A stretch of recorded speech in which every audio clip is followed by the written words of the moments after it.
நம்ம Roman Reigns இருக்காரு பார்த்தீங்களா, அவரு வந்துட்டு இப்போதைக்கு அவரோட ரிட்டயர்மெண்ட்ட பத்தி இப்போ ஓப்பன் டாக்கா வந்து பார்த்தீங்கன்னா பேசியிருக்காருங்க. அவரு வந்துட்டு எப்போ ரிட்டயர் ஆக போறாரு, இனி அவர் எத்தன வருஷம் WWE இருக்க போறாருன்னு சொல்லிட்டு பார்க்கலாம்.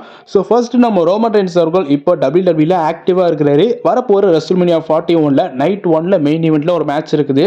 சிஎம் பங்க் ராலன்ஸோட ட்ரிபிள் த்ரெட் மேட்ச் நடக்க போகுது. ஸோ இப்போதைக்கு நம்ம ரோமன் ரெயின்ஸ் அவர்கள் வந்து பார்த்தீங்கன்னா ஆக்டிவா தான் இருக்கிறாரு.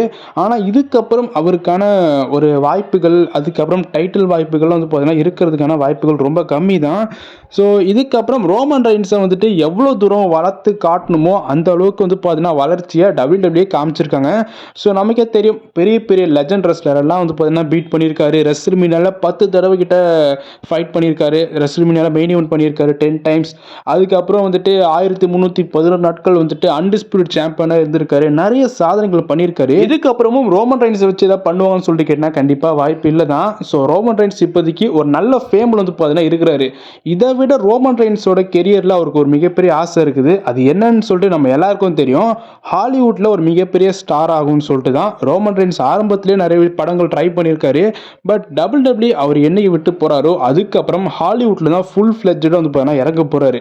ஸோ இப்போதைக்கு அவர் வந்துட்டு அவரோட கான்ட்ராக்ட் வந்துட்டு அடுத்த வருஷம் 2026ல் எக்ஸ்பீரியட் ஆக போகுது. கான்ட்ராக்ட் WWE கான்ட்ராக்ட் முடிய போகுது. ஸோ அடுத்த வருஷம் 2026ல் கான்ட்ராக்ட் எக்ஸ்பீரியட் ஆக போகுது. அதையும் தாண்டி அவர் ரீசைன் பண்ணுவாரா சொல்லிட்டு கேட்டிங்கன்னா கொஞ்சம் வாய்ப்புகள் கம்மி தான். ஸோ அதுதான் ரோமன் ரெயின்ஸே இப்போ ஓப்பன் டாக்காக பேசியிருக்காரு. நான் வந்துட்டு 1 இல்லை 2 வருஷமாக கூட இருப்பேன். பட் அதர் தன் தட் நான் வந்துட்டு வெளியே தான் போகிறேன், ரிட்டையர்மெண்ட் தான் ஆக போகிறேன்னு சொல்லிட்டு சொல்லியிருக்காருங்க. ஸோ பாருங்கள் நம்மளோட சைல்ட்ஹுட் ஹீரோஸ் எல்லாருமே ரிட்டையர் ஆகிட்டே போகிறாங்க. ஜான் சினாவா இருக்கட்டும், ஏஜே ஸ்டெலினி அவர் வந்து பார்த்தீங்கன்னா டேட் சொல்லியிருக்காரு. ராலன்ஸும் வந்து பார்த்தீங்கன்னா டேட் சொல்லியிருக்காரு. நான் இந்த வருஷத்தில் ரிட்டையர் ஆக போகிறேன் அப்படின்லாம் சொல்லிட்டு அடுத்த 2 வருஷத்தில் அப்படின்னு சொல்லிட்டு அதே மாதிரி இப்போ நம்ம ரோமன் ரெயின்ஸும் சொல்லியிருக்காருங்க. இதை பற்றி உங்கள் கருத்து என்னன்றதை கமெண்ட்டில் தெரிவிங்க. ஸோ எல்லாரும் ஒன் அட் அ டைமில் வந்துட்டு அந்த வருஷத்துலேயே ரிட்டையர் ஆகிறாங்கன்னா கண்டிப்பாக நல்லா இருக்காது. ஸோ அப்புறம் WWE பார்க்குற ஆடியன்ஸ் வந்து பார்த்தீங்கன்னா கம்மி ஆகிடுவாங்க. ஸோ அது உண்மை தான். ஸோ வெயிட் பண்ணி பார்க்கலாம் என்ன நடக்க போகுது சொல்லிட்டு, ஃபியூச்சர் ஆஃப் WWE என்ன நடக்கும்னு சொல்லிட்டு. அதுக்கு தான் இப்போ நிறைய ரெஸ்லர்ஸ் வந்து பார்த்தீங்கன்னா டக்குன்னு வந்து பார்த்தீங்கன்னா புஷ் கொடுத்து வளர்த்துட்டு வராங்க WWE. ஸோ பார்க்கலாம் என்ன மாற்றங்கள் வரப்போகுது அப்படின்னு சொல்லிட்டு.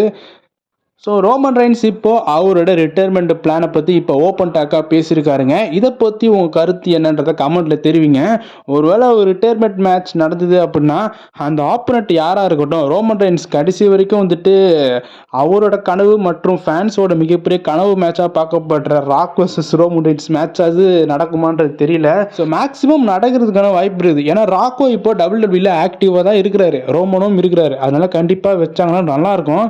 ஸோ அதோட ரோமன் ரெயின்ஸோட எரியர் எண்ட் பண்ணுவாங்கன்னு தெரியல. ஸோ அதனால ரோமன் ரெயின்ஸோட ரிட்டையர்மெண்ட் மேட்ச் ஒன்று இருந்ததுன்னா அந்த ஆப்போனண்ட் யாராக இருந்தால் நல்லா இருக்கும்ன்றத கமெண்ட்ல தெரிவிங்க.